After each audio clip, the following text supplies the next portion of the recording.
جنگ بدر کفر و اسلام کا مشہور ترین معرکہ ہے۔ 17 رمضان سن 2 ہجری میں مکہ اور مدینہ کے درمیان مقام بدر میں یہ جنگ ہوئی۔ اس لڑائی میں تعداد اور اسلحہ کے لحاظ سے مسلمان بہت ہی کمتر اور پست حال تھے۔ مسلمانوں میں بوڑھے، جوان اور بچے اور انصار و مہاجرین کل مل کر 313 مجاہدین اسلام علم نبوی کے زیر سایہ کفار کے ایک عظیم لشکر سے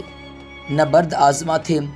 سامان جنگ کی قلت کا یہ عالم تھا کہ پوری اسلامی فوج میں 6 زرہیں اور 8 تلواریں تھیں،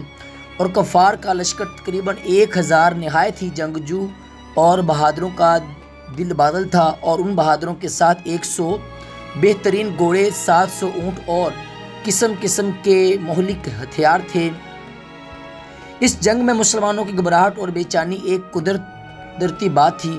حضور اکرم صلی اللہ علیہ وسلم رات بھر جاگ کر خدا سے لو لگائے مصروف دعا تھے کہ الہی، اگر یہ چند نفوس ہلاک ہو گئے تو پھر قیامت تک روئے زمین پر تیری عبادت کرنے والا نہ ہوگا۔ دعا مانگتے ہوئے آپ صلی اللہ علیہ وسلم کی چادر مبارک دوش انور سے زمین پر گر پڑی اور آپ صلی اللہ علیہ وسلم پر رکت طاری ہو گئی، یہاں تک کہ آنسو جاری ہو گئے۔ حضرت ابوبکر صدیق آپ کے یار غار تھے۔ آپ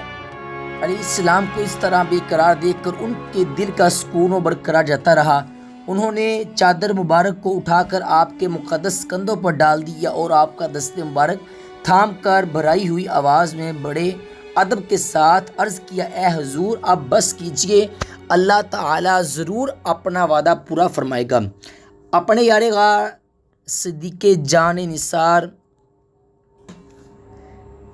کی گزارش مان کر آپ نے دعا ختم کی اور نہایت اطمینان کے ساتھ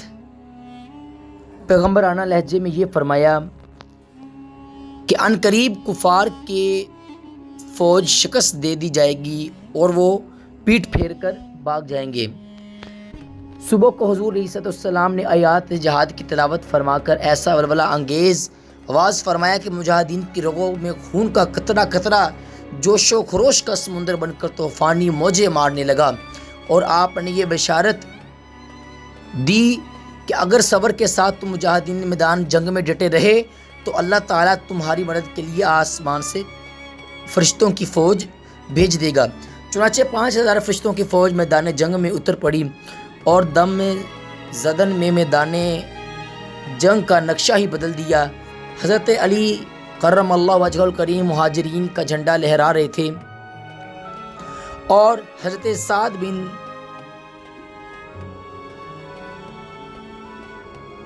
سعد رضی اللہ تعالیٰ عنہ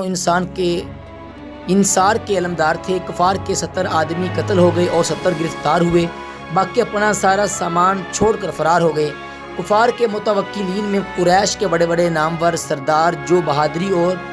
سپاہ گری میں یکتائے روزگار تھے، ایک ایک کر کے سب موت کے گھاٹ اتار دیے گئے، یہاں تک کہ کفار قریش کی لشکری طاقت ہی فنا ہو گئی۔ مسلمانوں میں کل 14 خوش نصیبوں کو شہادت کا شرف ملا، جن میں 6 مہاجر اور 8 انصار تھے، اور مسلمانوں کے بے شمار مال غنیمت ملا جو کفار چھوڑ کر فرار ہو گئے تھے۔ اللہ تعالیٰ نے میدان جنگ میں فرشتوں کی فوج کا ذکر قرآن مجید میں اس طرح فرمایا، ترجمہ: اور بے شک اللہ نے بدر میں تمہاری مدد کی جب کہ تم بالکل بے سر و سامان تھے، تو اللہ سے ڈرو تاکہ تم شکر گزار بنو۔ یاد کرو جب اے محبوب تم مسلمانوں سے فرماتے تھے کہ کیا تمہیں یہ کافی نہیں کہ تمہارا رب 3000 فرشتوں کو اتار کر تمہاری مدد فرمائے؟ ہاں کیوں نہیں، اگر تم لوگ صبر و تقویٰ کو اختیار کرو اور کافر اسی دم تم پر آ پڑیں تو تمہارا رب تمہاری مدد کو 5000 فرشتے نشان والے بھیج دے گا، اور یہ فتح اللہ نے تمہاری خوشی کے لیے دی ہے، اور اس لیے کہ تمہاری دلوں کو چین ملے، اور مدد تو صرف اللہ ہی کی طرف سے ہے جو غلبہ حکمت والا ہے۔ اب اس واقعے سے جو ہمیں درس ملا وہ یہ ہے کہ جنگ بدر میں مسلمانوں کی تعداد اور سامان جنگ کی قلت کے باوجود فتح مبین نے مسلمانوں کے قدموں کا بوسہ لیا۔ اس سے یہ سبق ملتا کہ فتح ایک کثرت تعداد اور سامان جنگ کی فراوانی پر موقوف نہیں ہوتی، بلکہ فتح کا دار و مدار نصرت خداوندی پر ہے کہ جب وہ چاہتا ہے تو فرشتوں کی فوج آسمان سے میدان جنگ میں اتار کر مسلمانوں کی امداد و نصرت فرما دیتا ہے، اور مسلمان قلت و تعداد اور سامان جنگ نہ ہونے کے باوجود فتح مند ہو کر کفار کے دل بادل لشکروں کو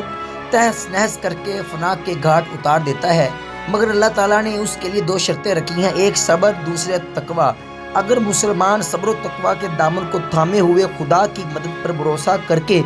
جنگ میں اڑ جائیں تو انشاءاللہ تعالیٰ ہمیشہ اور ہر محاذ پر فتح مبین مسلمانوں کے قدم چومے گی، اور کفار شکست کھا کر راہ فرار اختیار کریں گے یا مسلمانوں کی مار سے فنا ہو کر